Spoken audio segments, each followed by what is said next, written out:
Paris tout début 2022, un plateau d'information bien connu, lumière tamisée et regard sur deux. Un éditorialiste économique observe la caméra avec ce sourire légèrement condescendant, car il vient de parcourir une annonce qui, à ses yeux, relève presque de la fiction. Le président algérien Abdelmadjid Tebboune présente un cap clair, faire passer l'économie nationale d'environ 145 milliards à 400 milliards de dollars d'ici 2030 et aussitôt la réaction est immédiate.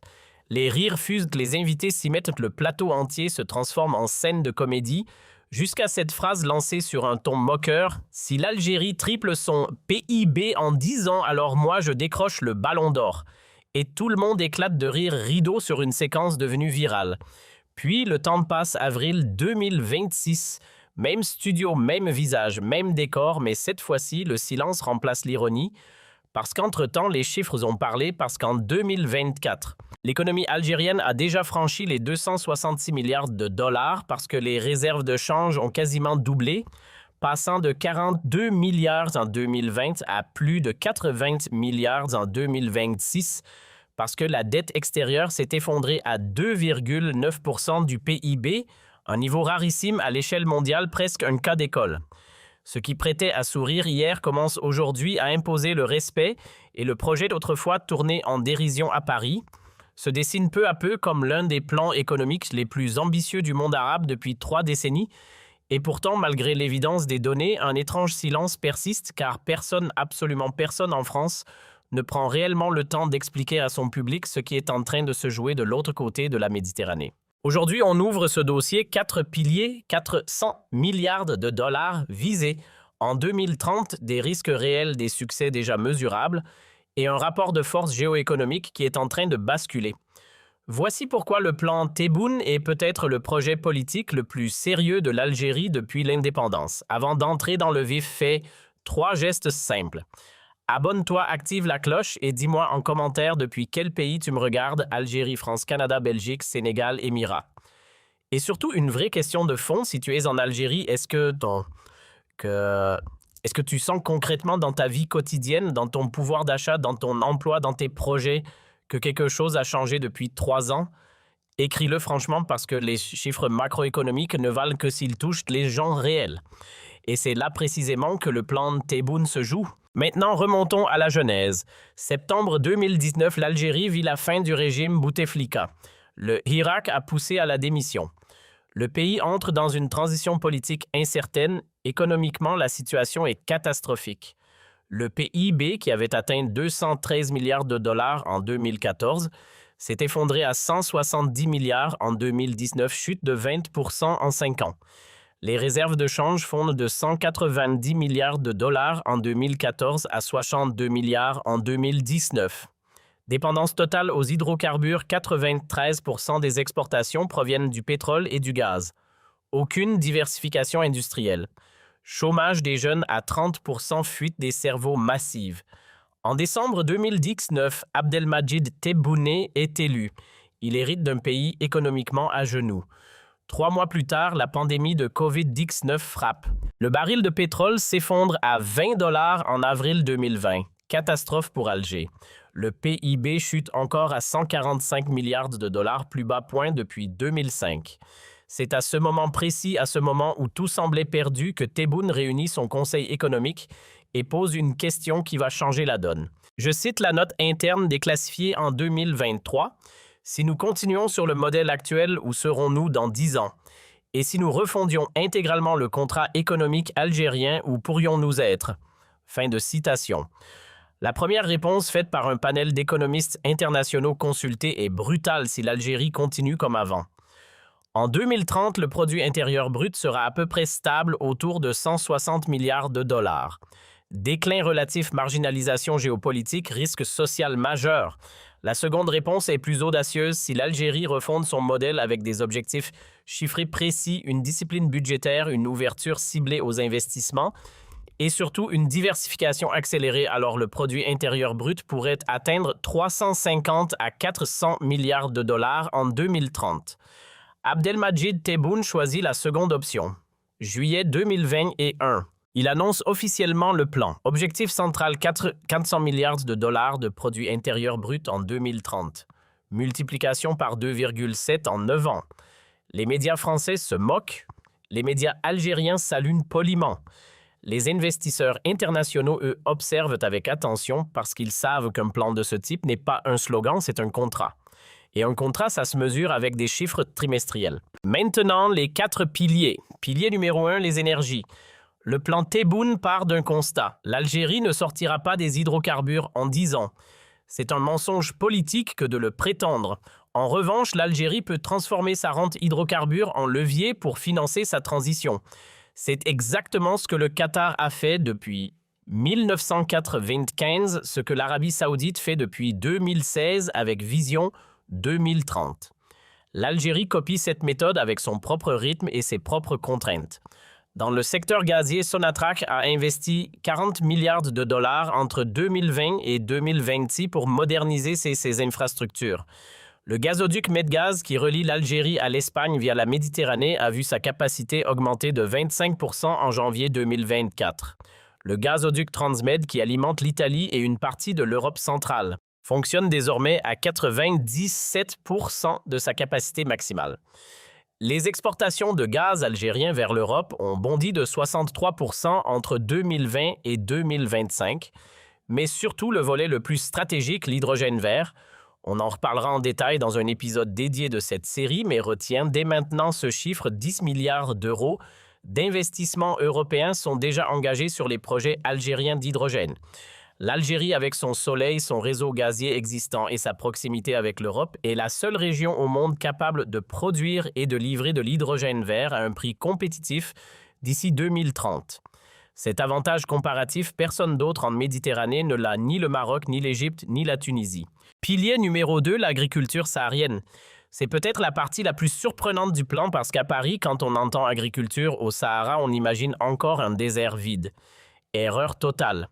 Depuis 2020, l'Algérie a mis en valeur 500 000 hectares de terres agricoles dans le sud entre Biskra, Ouargla, El Oued et Adrar avec des fermes modernes, irriguées par pompage solaire de la nappe albienne, l'une des plus grandes réserves de fossiles au monde, cultivant des céréales, des dattes, des tomates, des pastèques, de l'oignon et surtout depuis 2023 du blé dur à haut rendement. Résultat chiffré en 2024 pour la première fois depuis 1962. L'Algérie a exporté 100 000 tonnes de blé dur, exporté du blé pour un pays qui importait encore 8 millions de tonnes de blé par an en 2018. La production nationale a grimpé de 42% en 4 ans. Le taux d'autosuffisance alimentaire globale est passé de 57% en 2019 à 74% en 2025. Objectif 2034,10%. Ce n'est pas de la propagande, ce sont les chiffres de la FAO, de la Banque mondiale et du dernier rapport du ministère français de l'Agriculture, oui, français, publié en octobre 2025, qui s'inquiète explicitement, je cite, de la montée en puissance de la production céréalière algérienne qui risque de concurrencer les exportations françaises sur le marché africain. Fin de citation. Paris s'inquiète. Paris a raison de s'inquiéter. Prends une seconde, respire, partage cette vidéo avant qu'on arrive aux 2 derniers piliers et aux chiffres qui dérangent vraiment Paris. Envoie cette vidéo à un jeune Algérien qui hésite à croire à son pays, à un membre de la diaspora qui n'a qu'une vision négative de l'économie algérienne, à un cousin français qui ne lit que Le Monde ou Le Figaro. Parce que cette bataille, ce n'est pas juste une bataille économique, c'est une bataille du récit. Et le récit, c'est toi qui peux le diffuser. Pilier numéro 3, l'industrie. C'est ici que le plan surprend le plus. Depuis 2020, l'Algérie a signé des accords industriels avec 4 constructeurs automobiles majeurs. Renault qui a rouvert son usine d'Oran en janvier 2023 avec une capacité de 120 000 véhicules par an. Fiat Stellantis nouvelle usine à Tafraoui opérationnelle depuis décembre 2023, 50 000 véhicules par an avec objectif 90 000. Jack Motors, constructeur chinois usine à Blida ouverte mi-2024.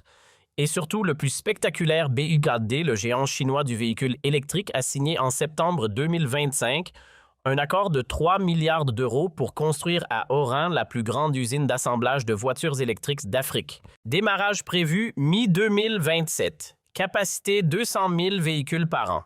Ajoute à cela le redémarrage de l'industrie sidérurgique avec El Hadjar à Annaba, l'expansion du complexe d'engrais de Mers El Hadjaj, l'ouverture de l'usine de composants électroniques de Sidi Bel Abbès, et tu as en 2026 un tissu industriel algérien qui n'existait pas en 2019.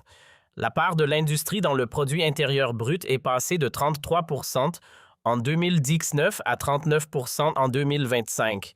Objectif 2030, 45%, une économie en train de quitter la monoculture des hydrocarbures, réellement pas sur le papier. Pilier numéro 4, les services financiers. Le point le moins spectaculaire, mais peut-être le plus structurant à long terme. Le plan Tebboune inclut une transformation profonde de la bourse d'Alger. En 2019, 5 sociétés y étaient cotées. En 2025, 23. Objectif 100 en 2030. Parallèlement, l'adhésion en janvier de l'Algérie à la NDB, la nouvelle banque de développement créée par les BRICS, a ouvert une ligne de crédit de 2,5 milliards de dollars à des conditions bien plus favorables que celles du FMI ou de la Banque mondiale. Diversification des sources de financement échappées hors de la tutelle occidentale. Maintenant, et c'est là qu'on devient honnête, parlons des risques et des points faibles, parce que ce n'est pas un épisode de propagande, c'est une analyse. Premier risque, la dépendance persistante aux hydrocarbures. Malgré la diversification, le pétrole et le gaz représentent encore en 2025 22% des exportations algériennes. Le budget de l'État dépend encore à 65% des recettes fiscales sur les hydrocarbures. Une chute durable du prix du baril en dessous de 60 $ remettrait tout le plan en cause. C'est la grande fragilité.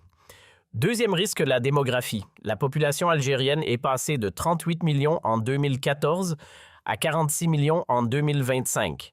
8 millions d'habitants supplémentaires en 11 ans. La croissance économique absolue peut sembler impressionnante, mais rapportée au produit intérieur brut par habitant, elle est plus modeste. Il faut créer environ 400 000 emplois par an juste pour absorber les nouveaux arrivants sur le marché du travail, et ça, le plan Tebboune ne l'atteint pas encore pleinement. Troisième risque, la corruption. Malgré le procès emblématique de l'oligarchie Bouteflika entre 2019 et 2022, et malgré le classement de l'Algérie qui a gagné 18 places, à l'indice de perception de Transparency International depuis 2020, la corruption reste endémique à l'échelon local. Elle détourne une partie des investissements. Elle décourage certains partenaires étrangers. Abdelmadjid Tebboune en a fait une priorité politique, mais le chantier n'est pas terminé. Quatrième risque le plus politique, la transition de pouvoir. Tebboune est né en 1945. Il aura 85 ans en 2030. Son plan n'est conçu sur 10 ans, mais aucun leader politique de son envergure n'est aujourd'hui clairement identifié comme successeur. Que se passe-t-il si l'architecte quitte la scène avant la fin? Cette question est aujourd'hui l'angle mort du plan. Elle devra être traitée. Maintenant, la comparaison régionale, parce que c'est là que le plan prend son sens géopolitique. Prenons les 3 grandes puissances nord-africaines, Algérie, Maroc, Égypte. Comparons leur trajectoire 2019 à 2025. Produit intérieur brut Algérie 970 milliards de dollars. Produit intérieur brut. Algérie 2025 280 milliards. Croissance cumulée plus 65% en 6 ans. Produit intérieur brut. Maroc 2019 19 milliards. Produit intérieur brut. Maroc 2025 55 milliards. Croissance cumulée plus 30% en 6 ans. Produit intérieur brut. Égypte 2019 303 milliards. Produit intérieur brut Égypte 2025 220 milliards. Chute cumulée moins 27%. L'Égypte, vedette médiatique du monde arabe, est en effondrement économique réel à cause de la crise de la livre égyptienne et de sa dette extérieure catastrophique. En 6 ans, l'Algérie a cru 2 fois plus vite que le Maroc et elle a totalement renversé sa position par rapport à l'Égypte, qu'elle devrait dépasser en produit intérieur brut absolu dès 2027. Selon les projections du FMI, cette réalité statistique n'est quasiment jamais présentée dans les médias français grand public. Elle est pourtant parfaitement documentée, accessible, vérifiable. La Banque mondiale, le FMI, l'OCDE, la CNUCED, tous publient les mêmes chiffres. Mais le récit dominant à Paris, à Madrid, à Rome continue de parler d'une Algérie en déclin. Parce qu'admettre la réalité, c'est admettre qu'un nouveau pôle économique est en train de naître au sud de la Méditerranée, et ça, c'est politiquement difficile, Maintenant, la question centrale, pourquoi le plan Tebboune fait-il peur? Il fait peur à Paris d'abord parce qu'il remet en cause la rente postcoloniale française. L'Algérie, si elle continue sur cette trajectoire, devient en 2030 le premier partenaire économique de l'Europe du Sud avant même l'Égypte. Les investissements italiens, espagnols, allemands y affluent. Les investissements français, eux, stagnent à cause du blocage politique. La France est en train de perdre son influence économique en Algérie au rythme d'environ 1,2% de part de marché par an depuis 2019. Mécanique implacable. Il fait peur à Rabat ensuite parce que l'écart économique Algérie-Maroc se creuse dans un contexte de rivalité géopolitique exacerbée. Un Maroc à 150 milliards face à une Algérie à près de 300 milliards, ça change le rapport de force sur le dossier du Sahara, sur les alliances africaines, sur les achats d'armes, sur l'influence diplomatique. Le Maroc le sait, et c'est précisément pour ça qu'il accélère ses propres projets stratégiques, notamment Tanger Med et l'hydrogène vert. Il fait peur au Caire parce que l'Égypte voit son statut de phare économique arabe se diluer.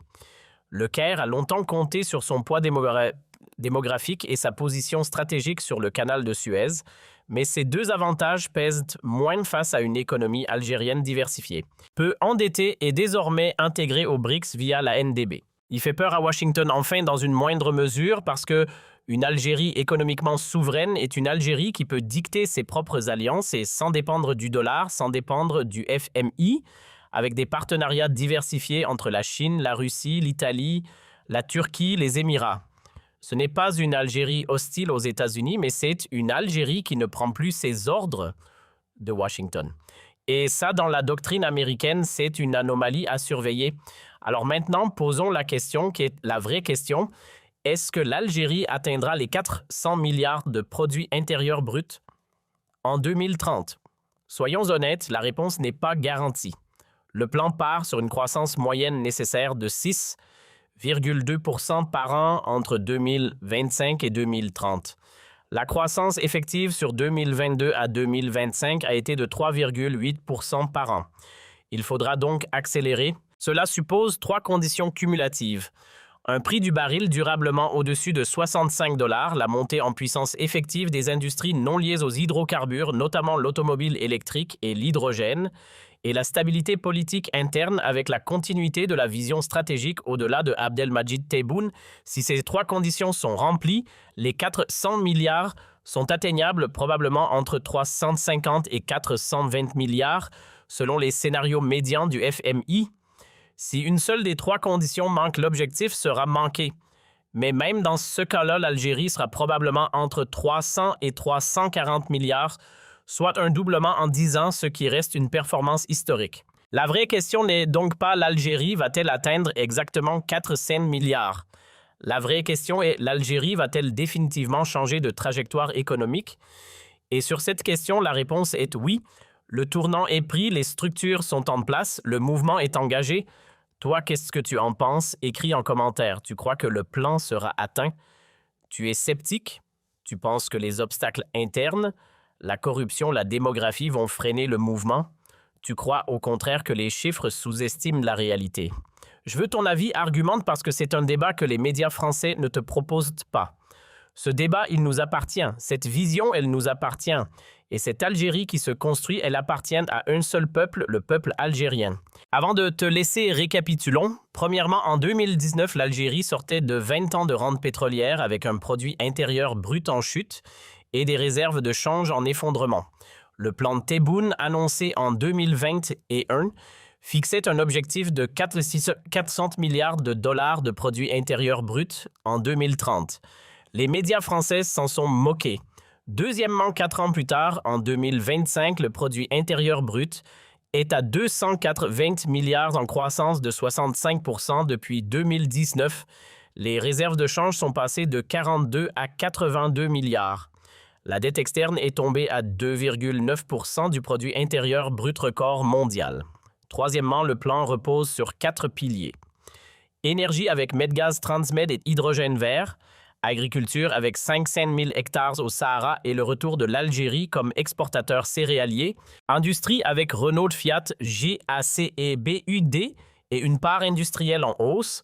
Services financiers avec la bourse d'Alger en expansion et l'adhésion à la NDB des BRICS. Quatrièmement, les risques réels existent, dépendance persistante aux hydrocarbures, pression démographique, corruption endémique, succession politique de Abdelmajid. Tebboune non préparé. Ce sont des obstacles sérieux à ne pas minimiser.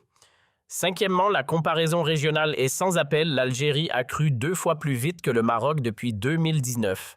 Elle dépassera l'Égypte en produit intérieur brut absolu dès 2027. Un nouveau pôle économique est en train de naître en Méditerranée Sud.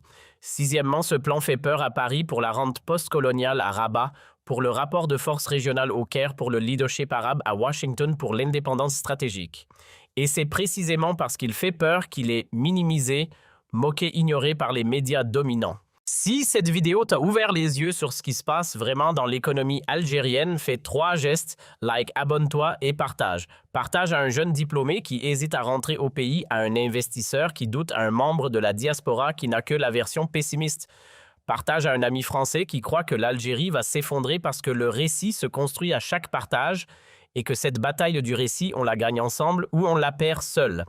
Et reviens mercredi. Mercredi, on reste dans la série avec le 2e épisode BRICS, qui a vraiment bloqué l'entrée de l'Algérie dans le club en 2024. Spoiler, ce n'est ni Washington ni Bruxelles. Ce sont 2 membres officiels du bloc BRICS. 2 trahisons diplomatiques, un jeu de coulisses inédit et la contre-stratégie silencieuse de Tebboune qui commence déjà à porter ses fruits. Rendez-vous mercredi. Longue vie à l'Algérie. Gloire à nos martyrs. Gloire à cette génération qui est en train de construire l'économie dont nos parents ont rêvé et que la vérité marche même quand le mensonge.